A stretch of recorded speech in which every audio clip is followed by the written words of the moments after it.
Have you ever been in a relationship where it feels like the rules are always changing, but, only for you? It's completely maddening. Well, today, we're going to try and decode that unwritten playbook of a relationship with a narcissist. Let's get right into it. This whole idea really kicks off with this incredibly powerful metaphor. Just read that. It really sets the stage for everything we're about to unpack. It's this idea that you're not in a partnership, you're just in a performance. So, let's just run with that idea, right? Think about your life with them as a movie, except they're the writer, they're the director, and you better believe they are the star. And your role in all this, oh, don't worry, that's already been decided for you. So what are the rules in their movie? Well, first off, they are always the hero, the only hero. Every little thing that happens gets blown up and dramatized to make sure they're at the center of it all. Your job is to be the perfect supporting character, the extra.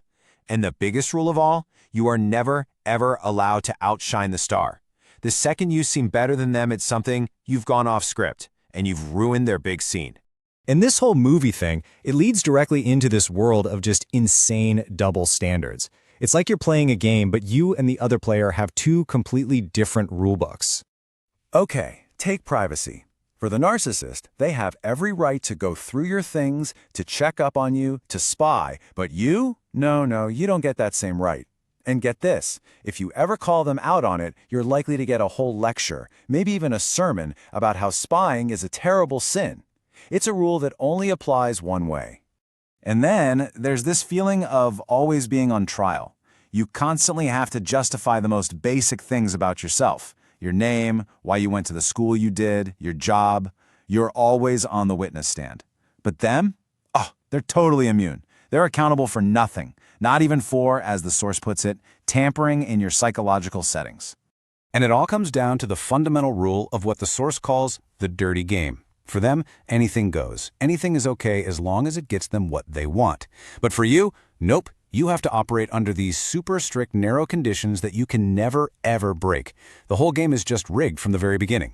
So how do they even enforce all these crazy rules? Well, it's not like you sit down and have a reasonable conversation about it. No, it's more like a kind of psychological warfare. Let's look at the specific tactics they use to keep you completely off balance. A huge tactic is just controlling information. They might steal your best ideas and pass them off as their own.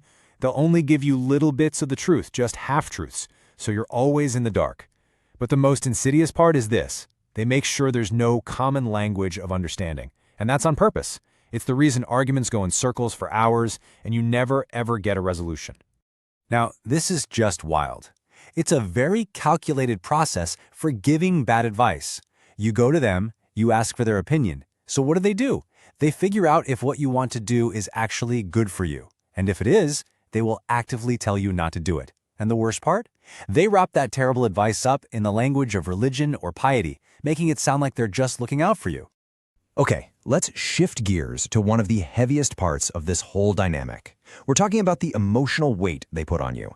And this isn't just about what's happening now, it's about being forced to pay for a past that you had nothing to do with.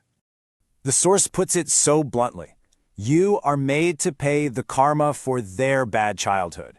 You are held responsible for their trauma, for the pain that someone else inflicted on them probably long before you were even in the picture. It's this profound, deeply unfair transfer of debt. And this right here illustrates the absolute truth of it all.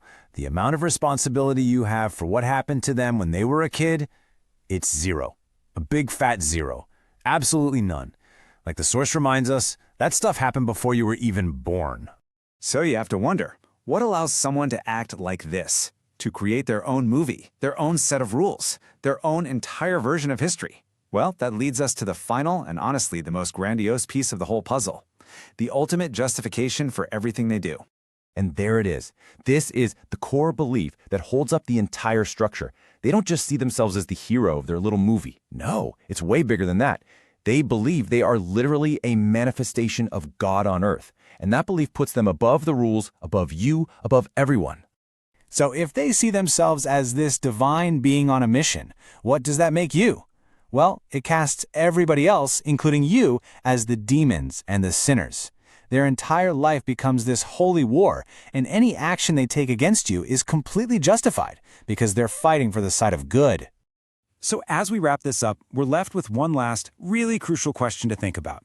The narcissist's playbook is all about control. Controlling the script, controlling the rules, controlling you.